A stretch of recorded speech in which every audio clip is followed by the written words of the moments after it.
اور ابھی آپ کو لے چلیں گے، وزیر اعظم عمران خان اس وقت صحافیوں سے گفتگو کر رہے ہیں۔ مستقبل کے لیے ایک رول ماڈل سیٹ کرنے کے لیے سینٹ الیکشن کو بسم اللہ الرحمن الرحیم۔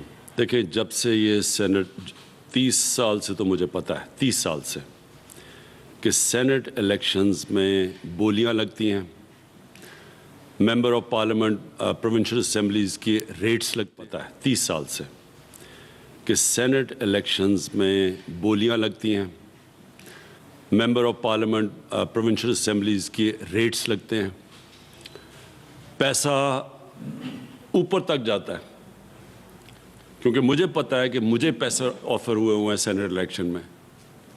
تو ہم نے پچھلے الیکشن میں 20 ممبرز کو نکالا، 5-5 کروڑ روپے ہمیں پتہ چلا کہ انہوں نے لیے ہیں۔ کمیٹی بیٹھی، کمیٹی نے پوری تحقیقات کی اور کمیٹی نے مجھے ریکمنڈیشنز دی کہ 5-5 کروڑ روپے ہمارے ممبرز نے لیے ہیں جن کو ہم نے پارٹی سے نکالا۔ سارے پولیٹیکل لیڈرز کو بھی یہ پتہ ہے، پولیٹیشنز کو بھی یہ پتہ ہے، کیونکہ ابھی سے ہی ریٹس لگنی شروع ہو گئی ہیں، آفرز مل رہی ہیں۔ ہمیں پتہ ہے، ہمیں یہ بھی پتہ ہے کہ کتنی ریٹ لگ رہی ہے، کس اسمبلی میں کتنے آ کے لوگوں کے ضمیر خریدنے کے لیے کتنے پیسے لگ رہے ہیں۔ ہمیں یہ بھی پتہ ہے کہ کون سا پولیٹیکل لیڈر اب پورے پیسے اکٹھے کر رہا ہے لوگوں کو خریدنے کے لیے۔ تو جب یہ سب کو پتہ ہے، میرا سوال یہ ہے کہ ہم یہ اپنے ملک سے یہ کتنی بڑی غداری کر رہے ہیں کہ نمبر 1 جو سینٹ کا بہت بڑا سٹیٹس ہوتا ہے، بڑا ایک رول ہوتا ہے ایک فیڈریشن کے اندر، کیونکہ وہ ریپرزینٹ کرتے ہیں صوبوں کو۔ اب اگر وہ پیسے دے کے اس میں سے کئی سینیٹرز نے پیسے دے کے آنا ہے، اور پھر وہ کس طرح کے لوگ ہوں گے جو پیسے دے کے آئیں گے؟ وہ کوئی حاتم تائی ہیں جو کہ وہ پیسے دے کے آئیں گے اور پھر وہ پیسے بنانے کی کوشش نہیں کریں گے؟ دوسری چیز، وہ کیسے، اگر کوئی پیسے دے کے آئے گا وہ ریپرزینٹ کیسے کرے گا اپنے صوبے کو؟ اس کے علاوہ وہ جو ایم پیز پیسے لے کے اپنی ووٹ بیچیں گے، یہ کون سی جمہوریت کے اندر ہے؟ یہ کون سی کس قسم کی جمہوریت ہے؟ تو میں اس لیے پوری کوشش کر رہا ہوں، پہلے ہم عدالت میں بھی ہم گئے ہیں، ہم اب کانسٹیٹیوشنل امینڈمنٹ بھی لے کے جا رہے ہیں اسمبلی میں۔ دونوں مین پارٹیز نے اپنی چارٹر آف ڈیموکریسی کے اندر جو سائن کیا تھا، دونوں نے کہا تھا کہ اوپن بیلٹ ہونا چاہیے۔ تو میں اب یہ ہماری پتہ ہے سب کو کہ ہمارے پاس 2/3 میجورٹی نہیں ہے، اس کے باوجود ہم یہ بل پریزنٹ کریں گے تاکہ ساری قوم کے سامنے سب کو پتہ ہو کہ کون اس ملک میں کوشش کر رہا ہے کرپشن ختم کرنے کی، اور کون اس ملک میں ایسے لوگ ہیں جو کہ اس ملک میں کرپشن کو بچا رہے ہیں۔ یہ سب سامنے آ جائے گا انشاءاللہ، امینڈمنٹ رکھیں گے پارلیمنٹ میں۔ مختلف آپ کو جو ہے وہ چیلنج کے ٹیسٹ کی، لیکن اس میں وہ ناکام رہی۔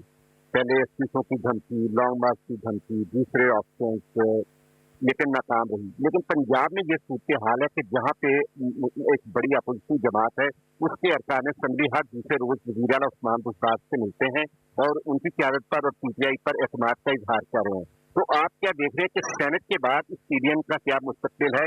یہ پی ڈی ایم جو اب مختلف بحرانوں میں جو چیلنجز دینے میں ناکام رہی ہے، سینٹ کے انتخاب کے بعد ان کا کیا فیوچر دیکھ رہے ہیں؟ پی ڈی ایم نے فیل ہونا تھا۔ میں نے اپنی پارٹی کی میٹنگز میں کہا، میں نے کیبنٹ میں یہ کہا، میں نے میڈیا پہ یہ کہا۔ کیوں فیل ہونا تھا انہوں نے؟ کیونکہ یہ کوشش کر رہے تھے پبلک کو نکالنے کے لیے۔ پبلک جب بھی نکلتی ہے تو وہ حکمرانوں کی کرپشن کے خلاف نکلتی ہے۔ وہ ان حکمرانوں کی کرپشن بچانے کے لیے پبلک کبھی نہیں نکلی۔ ابھی لیبنن میں دیکھیں، پبلک سڑکوں کے اوپر ہے حکمرانوں کی کرپشن کے خلاف۔ ساؤتھ امریکہ میں کئی ملکوں میں پبلک نکلی ہے حکمرانوں کی کرپشن کے خلاف۔ عراق میں نکلی ہے، وہ کہتے ہیں کہ جی کرپشن ہو رہی ہے۔ لیکن کبھی بھی پبلک آج تک کسی کرپٹ پولیٹیشین کی کرپشن بچانے کے لیے نہیں نکلی، اور یہ کوشش کر رہے تھے، اور یہ سمجھ رہے تھے کہ لوگ بیوقوف ہیں۔ لیکن اس سے بڑا بیوقوف ہوتا ہی نہیں ہے جو پبلک کو بیوقوف سمجھے، اور یہ ثابت ہو گیا۔ مینار پاکستان جو ہم نے 4 دفعہ بھری ہے، کیونکہ مینار پاکستان تو بھرا ہی تب جاتا ہے جب لاہور کے لوگ چل کے آئیں۔ تو جب لاہور کے لوگ نہیں نکلیں گے، آپ جتنے مرضی باہر سے قیمے کے نان کھلا کے لوگوں کو لے کے آئیں، کبھی بھی نہیں بھرا جاتا۔ تو یہ جو فلاپ ہوا ہے پی ڈی ایم، اس نے ہونا تھا۔ सारे मुल्क के बड़े बड़े डाकू इकट्ठे होके मुझे ब्लैकमेल कर रहे हैं कि जी आपकी गवर्नमेंट गिरा देगी अगर हमें आप NRO नहीं देते, यानी हमने जो डाके मारे हैं हमें माफ़ नहीं करते। तो इसने तो फेल होना ही था। और ये आगे भी इनका ये अपनी पार्टी से इकट्ठा रखते हैं, जी हुकूमत कल जा रही है, हुकूमत परसों जा रही है, हुकूमत 2 महीने में, ताकि इनकी पार्टी इकट्ठी रहे, क्योंकि नज़रिया तो है ही नहीं। किसी पार्टी का लीडर रेवोल्यूशनरी बनने की कोशिश कर रहा है, खुद दुम दबा के भगौड़ा होकर लंदन बैठा हुआ है, बेटे उसके बाहर बैठे हुए हैं, वो जवाब दे नहीं रहा, सुप्रीम कोर्ट में कन्विक्टेड है, और वहाँ बैठ के वो समझ रहे हैं कि इनकलाब आ जाएगा। ट्रांसपेरेंसी इंटरनेशनल की रिपोर्ट आई, वैसे तो परसेप्शन बेस्ड रिपोर्ट होती है, लेकिन समटाइम्स परसेप्शन जो है वो रियलिटी से भी ज़्यादा उसकी वैल्यू समझी जाती है।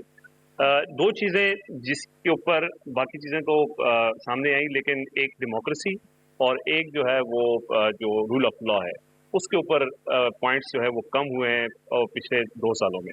तो क्या समझते हैं कि डेमोक्रेसी, पार्लियामेंट का जो किरदार था वो पूरा अपना, ज़ाहिर है पार्लियामेंट में जो अपोजिशन है उन्होंने पहले दिन से ही जिस तरह का किरदार अदा किया, और साथ रूल ऑफ लॉ के हवाले से सर पुलिस जो है उसका बड़ा किरदार है, तो ये इनमें पॉइंट्स क्यों कम हुए, क्या समझते हैं आप? पार्लियामेंट चलती कैसे है?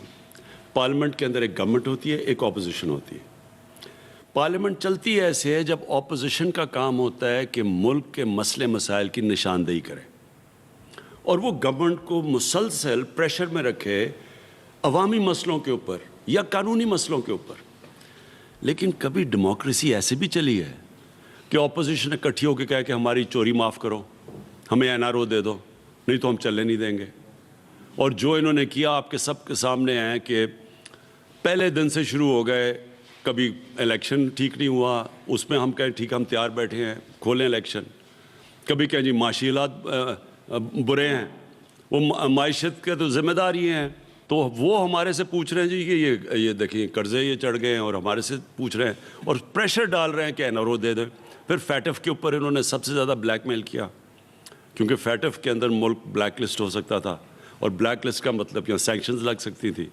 तो इन्होंने उसके ऊपर फिर हमें ब्लैकमेल करना शुरू, और फिर बाकायदा लिख के दिए कि 34 शिकें चेंज करो 38 में से, यानी नैब को ख़त्म कर दो। तो जमहूरियत तो नहीं चलती ऐसे। जमहूरियत तो अब चोर इकट्ठे हो जाए और कहें जी हमारी चोरी छोड़ दो, नहीं तो हम गवर्नमेंट गिरा देंगे, तो ये तो जमहूरियत नहीं चलती। और इसलिए वो ठीक कह रहे हैं, पार्लियामेंट के अंदर जिस तरह की डिबेट और गुफ्तगू होना चाहिए था, जो कंसेंसस बिल्डिंग होनी चाहिए थी, वो हुई नहीं। मेरा नाम मियां असलम है, प्राइम मिनिस्टर साहब, मैं एक्सप्रेस टेलीविजन से हूँ। मैं कुछ नाम आपके सामने दूंगा और उन नामों पे मेरा सवाल बेस करेगा। बैरिस्टर शहजाद अकबर, मुराद सईद, डॉक्टर शहबाज गिल, ये ऐसे नाम हैं जो फ्रंट लाइन पे डिफेंड भी आपको करते हैं और अपोजिशन का भी बड़ी तनकीद का निशाना बनते हैं। कोर्ट में भी इनके हर दूसरे दिन पेशियाँ करते हैं। दूसरी तरफ इन्हें पार्टी के अंदर भी कुछ हमलों का सामना रहता है, मुखालफत होती है। सेम जैसे उस्मान बुज़दार साहब को आप लेके आए हैं, कोविड में इन्होंने जिस तरह काम किया, दूसरे इन्होंने काम किए, वो पता चलता है कि हर तीसरे माह जो है वो कोई 8-10 लोग जो हैं वो चीफ मिनिस्टर बनने के जो है चक्कर में है। तो आप इस मैस में कि अपने लोगों को किस तरह प्रोटेक्ट करें? ऑपोजिशन और ख़ास तौर पर इनके जो बड़े बड़े नामवर डाकू जब ये तनकीद किसी की करते हैं तो वो उसका एजाज़ होता है। ये जब मुझे तनकीद करते हैं ना ये सारे हर रोज़ शाम को बड़े बड़े डाकू बैठ के, तो मैं समझता हूँ कि मैं कुछ तो काम अच्छा कर रहा हूँ मुल्क में। अगर ये मेरी तारीफ़ करें तो मैं अपनी तौहीन समझूँ, क्योंकि ये इन्होंने 30 साल से 35 साल से इस मुल्क का खून चूसा हुआ है। तो अगर वो हमारे लोगों की तनकीद करते हैं, फिरदौस की, इसकी, शहबाज की और मुराद सईद की, तो ये तो इनके लिए बहुत बड़ा एजाज़ है। इसका मतलब ये जहाद कर रहे हैं इन चोरों के ख़िलाफ़। और जहाँ तक अंदर है, बदकिस्मती से ये तो होता ही है पॉलिटिक्स में, अंदर एक पार्टी के अंदर भी कंपटीशन चलती है, क्योंकि कोई रेजिमेंटेशन होती है, कोई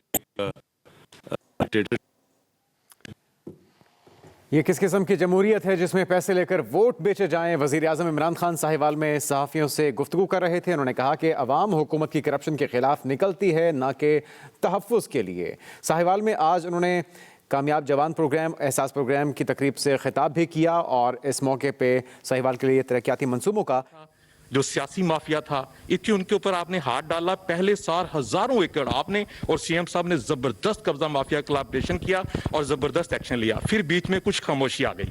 अब आपने फिर से कब्जा माफिया के ऊपर बड़ा जबरदस्त हाथ डाला है। लाहौर में खोखर पैलेस हो, दीगर कब्जा माफिया हो, बहुत जबरदस्त ऑपरेशन है। कहीं ऐसा तो नहीं कि बाद में दोबारा से फिर से फैलते गए हैं, बढ़ते गए हैं? उसकी बहुत बड़ी वजह ये है कि ये कब्ज़ा माफिया के पीछे सियासी रहनुमा, बड़े बड़े पॉलिटिशियंस, बल्कि पॉलिटिशियंस खुद कब्ज़ा माफिया का हिस्सा बन चुके हैं। वो खुद ज़मीनें कब्ज़ा करते हैं और ये कब्ज़ा माफिया चल सकता ही नहीं है जब तक इनकी पुश्त के ऊपर गवर्नमेंट ना खड़ी हो। खोखर पैलेस गिराया गया और मरीम नवाज़ वहाँ पहुँच के खड़ी हो, और ये कब्ज़ा माफिया चल सकता ही नहीं है जब तक इनकी पुश्त के ऊपर गवर्नमेंट ना खड़ी हो। खोखर पैलेस गिराया गया और मरीम नवाज़ वहाँ पहुँच के खड़ी हो के उन्होंने बड़ी उसकी हौसला अफजाई की एक कब्ज़ा माफिया की। इससे क्या चीज़ सामने आती है? इससे नंबर वन चीज़ तो ये सामने आती है कि ये जो इसने मरियम से सवाल पूछना चाहिए था कि पहले ये तो चेक कर लें कि जो इसने ज़मीन इसकी छुड़वाई गई है क्या इसकी वाकई अपनी थी या इसने गवर्नमेंट की ज़मीन के ऊपर नाजायज़ कब्ज़ा किया हुआ था, क्योंकि वो तो सब कुछ कागजात में है। रजिस्ट्री, लैंड रजिस्ट्री के अंदर वाज़े लिखा हुआ है कि इसकी ज़मीन ही नहीं थी जो पकड़ी हुई है। 1.25 अरब रुपए की ज़मीन, यानी 130 करोड़ रुपए की ज़मीन के ऊपर इसने कब्ज़ा किया हुआ था। और वो मुल्क की जो अपने आप को फ्यूचर लीडर कहती हैं और एक करप्ट आदमी जो कि मुल्क से फ़रार हुआ पैसे चोरी करके, उसकी बेटी उसकी हिमायत कर रही है जिसने 1.25 अरब रुपए की गवर्नमेंट ज़मीन के ऊपर कब्ज़ा किया हुआ था। इससे क्या साबित होता है कि पहले तो ये सारा जो कब्ज़ा हुआ था वो इनकी गवर्नमेंट के दौरान हुआ था और इन्होंने इसको पूरी प्रोटेक्शन दी इस कब्ज़ा माफिया को। और फिर इस कब्ज़ा माफिया से जो अगला सवाल है कि वो जो इनकी खिदमत करता था वो भी पता चले कि कैसे क्या खिदमत करता था। इसका मतलब कि ये पहले कब्ज़ा ग्रुप की पुश्त पे खड़े होते हैं, फिर उससे फ़ायदे उठाते हैं।